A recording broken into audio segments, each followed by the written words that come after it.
فريق نفط البصرة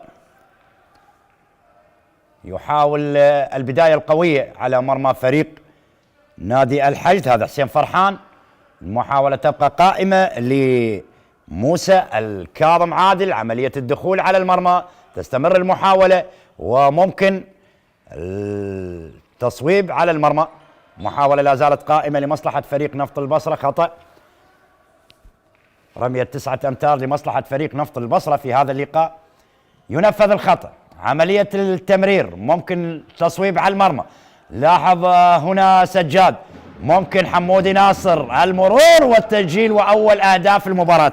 أول أهداف المباراة، هدف أول لمصلحة الحشد. سجاد حمودي، وأولى الأهداف لمصلحة فريق الحشد في مرمى نفط البصرة. هدف أول، رغم أن البداية كانت لنفط البصرة، لكن فاست بريك والهجوم المرتد كان بشكل مثالي عن طريق سجاد حمودي ناصر اللي وضع أول أهداف المباراة في مرمى نفط البصرة. هدف أول. محاولة تبقى، نفط البصرة يريد أن يعدل، عملية المرور، ممكن تصويب، لا زالت المحاولة قائمة على المرمى، قريبين من إدراك التعادل، وهنا هدف التعادل.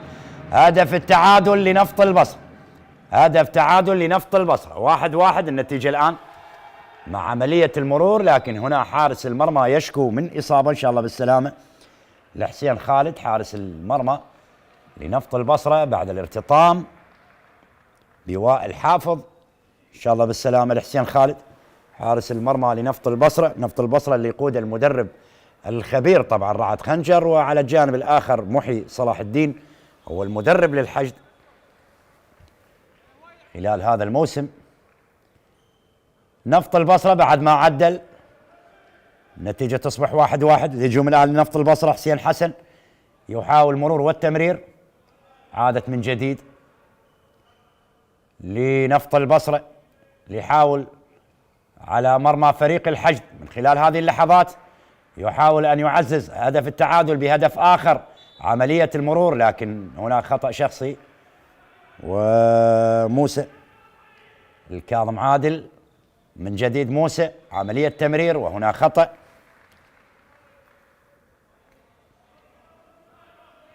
خليل إبراهيم المحترف الإيراني هو اللي عدل لنفط البصرة. المحاولة تبقى قائمة، نفط البصرة، خليل يحاول التصويب لكن عادت. هذا سجاد، لاحظ المرتدة من سجاد، ممكن يمر ويسجل، وهدف ثاني لمصلحة فريق الحشد الشعبي، وإن شاء الله بالسلامة لحارس المرمى.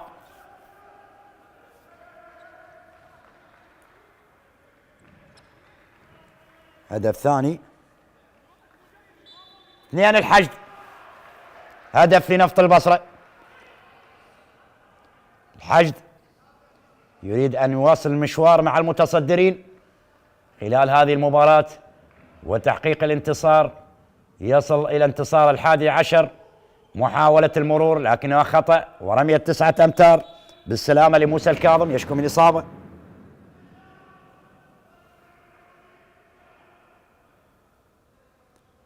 إن شاء الله بالسلامة لجميع اللاعبين. موسى الكاظم لاعب الدائرة لفريق نفط البصرة، واحد من الأسماء اللي دائما يعتمد عليها بشكل كبير المدرب محي صلاح الدين.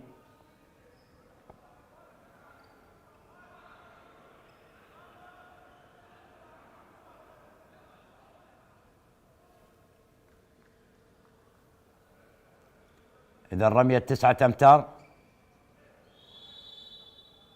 لمصلحة فريق نفط البصرة.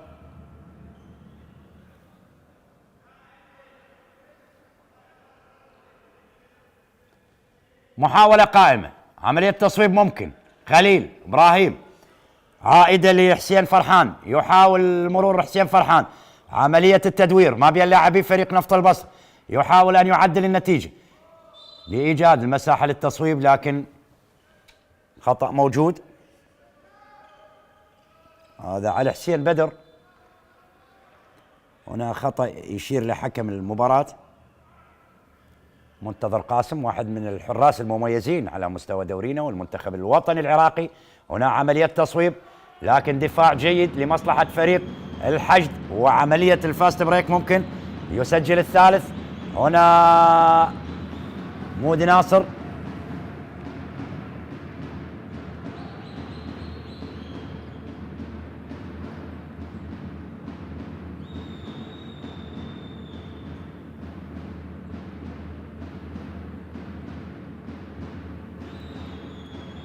تبقى المحاولة لصالح الحشد.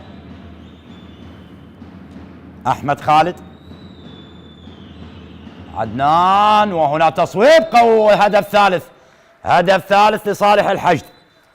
والحافظ، تصويب قوي، تسجيل ثالث الأهداف للحشد مقابل هدف لنفط البصرة.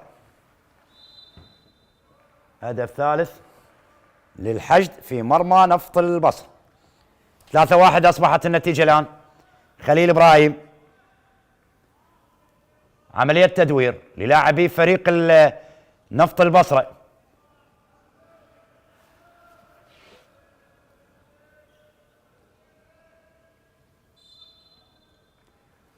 تصويبة على المرمى لكن هناك رمية 9 أمتار.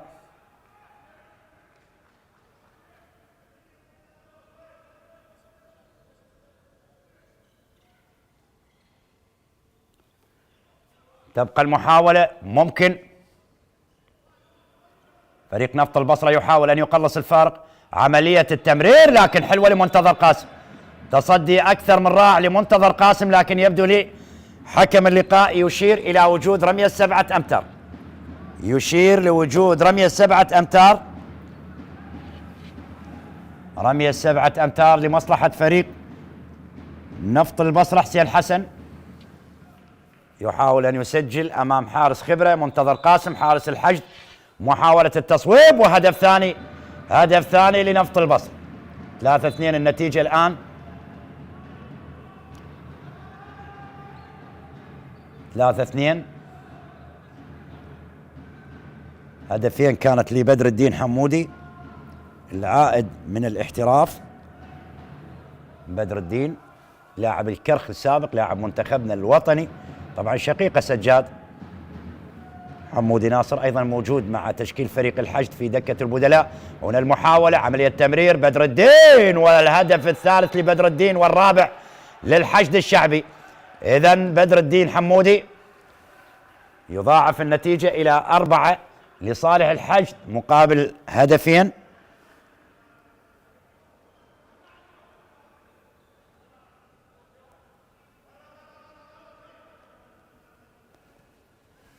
محاولة تبقى قائمة لفريق نفط البصر مع توجيهات كلا المدربين في هذه اللحظات. مباراة يتمناها نفط البصرة على اعتباره هو المستضيف لهذا اللقاء. نفط البصرة صاحب المركز السادس بعد الكرخ والجيش والحشد وديالى والشرطة. محاولة مرور العبور لفريق الحشد، هدف خامس، هدف خامس، هدف خامس، هدف خامس لفريق الحشد. حلوة اللقطة، أشرف مؤيد يضعها في المرمى ويسجل خامس الأهداف لفريق الحشد. خامس الأهداف لفريق الحشد. 5-2 أصبحت النتيجة الآن. محاولة تبقى قائمة لفريق نفط البصرة، يحاول خليل إبراهيم. محاولة تبقى لمصلحة فريق نفط البصرة، ممكن عملية تصويب وهدف جميل، هدف جميل لفريق نفط البصرة. هدف ثالث، هدف ثالث موسى الكاظم عادل، تصويبة قوية يسجل هدف ثالث لفريق نفط البصرة. 5-3 النتيجة الآن. 5-3 النتيجة الآن لمصلحة فريق الحشد على حساب نفط البصرة في افتتاح الجولة 13 لدوري النخبة العراقي لكرة اليد. دورينا مميز، دورينا على مستوى كبير من الإثارة والندية والصراع ما بين الفرق المتقدمة. هنا عملية المرور لمصلحة فريق الحشد، وهنا هدف خامس، هدف خامس بطريقة ممتازة يسجل أحمد خالد. هدف سادس لفريق الحشد. 6-2 أصبحت النتيجة، 6-3 عذرا، 6-3 النتيجة الآن لمصلحة الحشد على حساب نفط البصرة اللي يهاجم، لكن منتظر قاسم حارس المرمى لفريق الحشد وعملية الإنقاذ. عملية الإنقاذ، حارس المرمى منتظر قاسم، ولا زال المد الهجومي للحشد متواصل على مرمى فريق نفط البصرة. هنا خطأ، رمية 9 أمتار.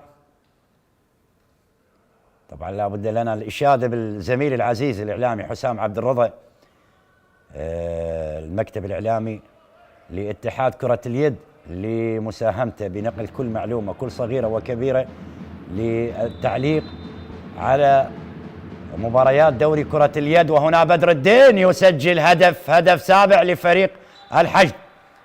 إذا بدر الدين حمودي اللي كان محترف مع نادي الفحيحيل الكويتي، عاد من رحلة الاحتراف، هو كان لاعبا للكرخ أيضا. بدر الدين حمودي، ناصر والده طبعا هو المساعد للمصري مدرب فريق الكرخ،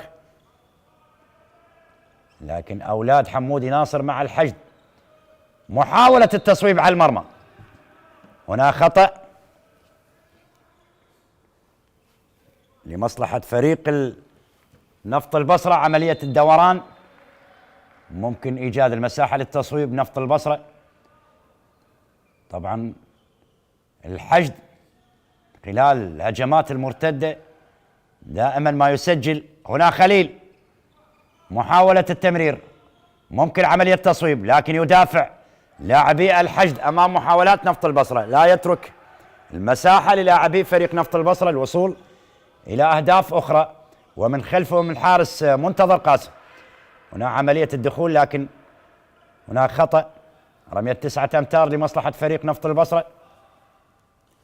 محاولة التصويب على المرمى، وهنا هدف رابع. 7-4 أصبحت النتيجة الآن، رابع الأهداف لمصلحة فريق نفط البصرة. علي مهدي، هذه المرة علي مهدي يسجل. عملية الدخول وفريق الحشد إلى بدر الدين حمودي. بدر الدين، أحمد خالد،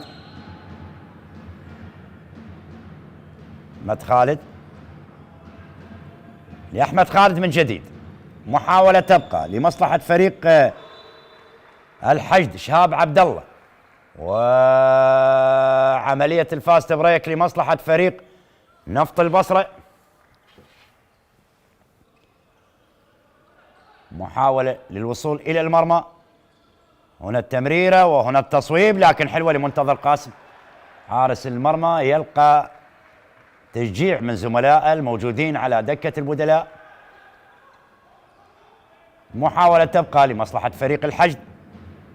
مباراة سريعة ما بين الفريقين، الحشد يتفوق على حساب نفط البصرة. شاهد يبدو لي تغيير على مستوى حراسة المرمى. هذا رعد خنجر، واحد من الأسماء اللي يمتلك خبرة تدريبية طويلة. طبعا رعد خنجر مدرب فريق نفط البصرة، سبق وأن درب الشرطة أيضا. رعد خنجر. على الجانب الآخر محي صلاح الدين مدرب فريق الحشد. محاولة لمصلحة فريق الحشد، عملية التحضير، أشرف مؤيد، وهنا هدف آخر لفريق الحشد، هدف ثامن للحشد. محاولة المرور والتمرير، تبقى المحاولة.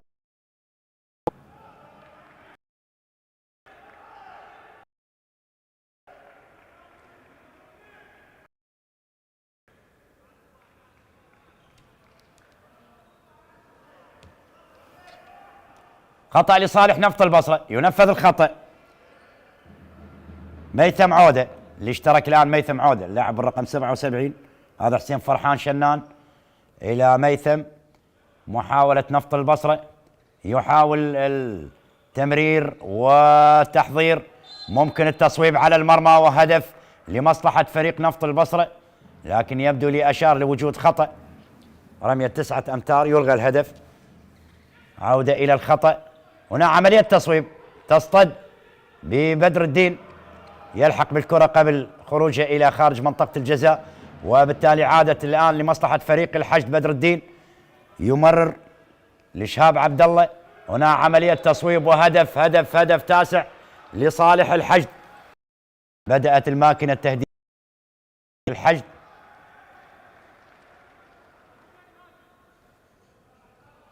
النتيجة 10 عذرا 10 لمصلحة الحشد مقابل 4 لفريق نفط البصرة. 10 أهداف مقابل 4 لنفط البصرة، الفارق 6 أهداف، فارق 6 أهداف. 10-4 النتيجة. عملية التحضير، هذا ميثم يحاول أن يصوب على المرمى لكن يخطئ ميثم، وبالتالي تعود لفريق الحشد. وهنا هدف لصالح الحشد. هذا أشرف مؤيد بطريقة ذكية يسجل الهدف 11 لصالح فريق الحشد. وهنا رعد خنجر يطلب التايم اوت بعد ما شاهد الفارق يتسع إلى 7 أهداف. طلب التايم اوت، الوقت المستقطع، ويحاول إدراك الأخطاء اللي ارتكبها لاعبي نفط البصرة وترك المساحات للاعبي فريق الحشد للوصول والتسجيل. وبالتالي إضافة سيكون بدر الدين حمودي مع فريق الحشد فيما تبقى من جولات لنهاية المرحلة الأولى لدوري النخبة العراقي لكرة اليد، وأيضا المرحلة الثانية اللي راح تكون هي مرحلة صعبة على جميع الفرق، سواء كان الفرق المتصدرة وسواء كان الفرق اللي في مراكز أخيرة في جدول الترتيب.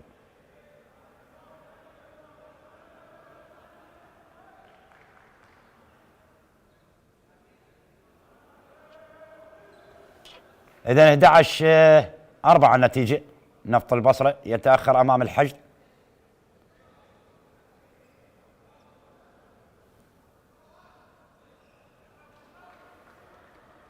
لا زال اللعب متوقف.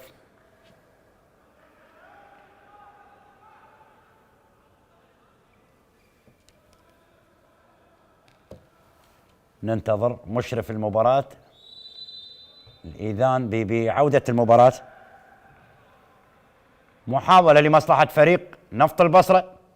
11-4 النتيجة الآن. الحشد يتقدم على نفط البصرة في أولى مباريات الجولة 13 لدوري النخبة العراقي لكرة اليد.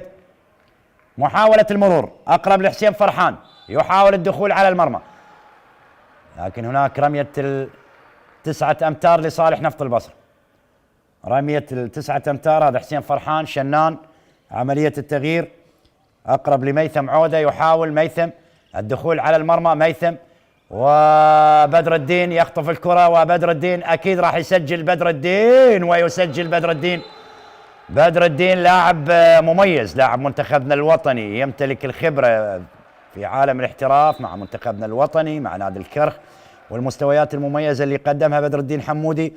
الآن هو إضافة لفريق الحشد، يسجل 3 أهدافه في هذا اللقاء، والهدف 12 لفريق الحشد. 12-4 12 هدف لفريق الحشد مقابل 4 لفريق نفط البصرة. توقف عن التسجيل فريق نفط البصرة. هنا المحاولة، عملية التحضير، موسى الكاظم عادل، هنا تصويبة على المرمى لكن اصطدت وبالتالي أبعدت إلى الخارج لتصبح رمية إدخال لمصلحة فريق نفط البصرة من الجهة القريبة.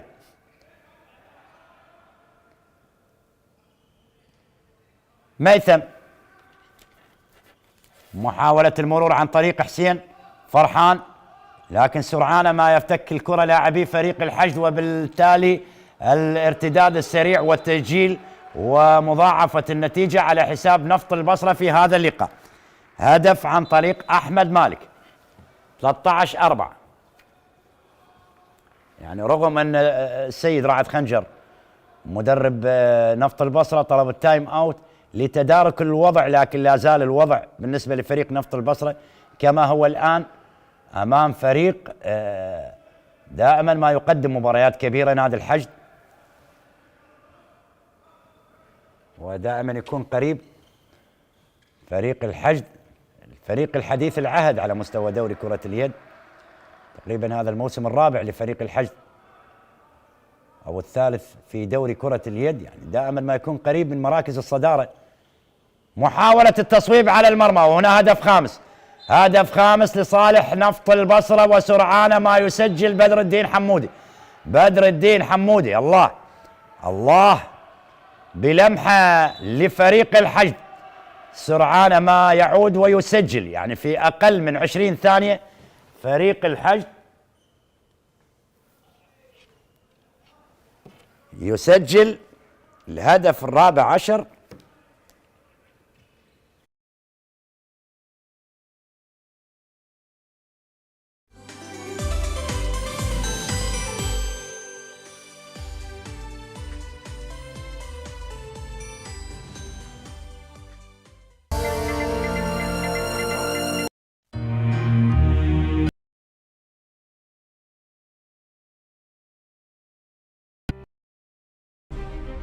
متونانة خاس سما إلى خكمة باعد مكليلة باطر برقتا من رهيو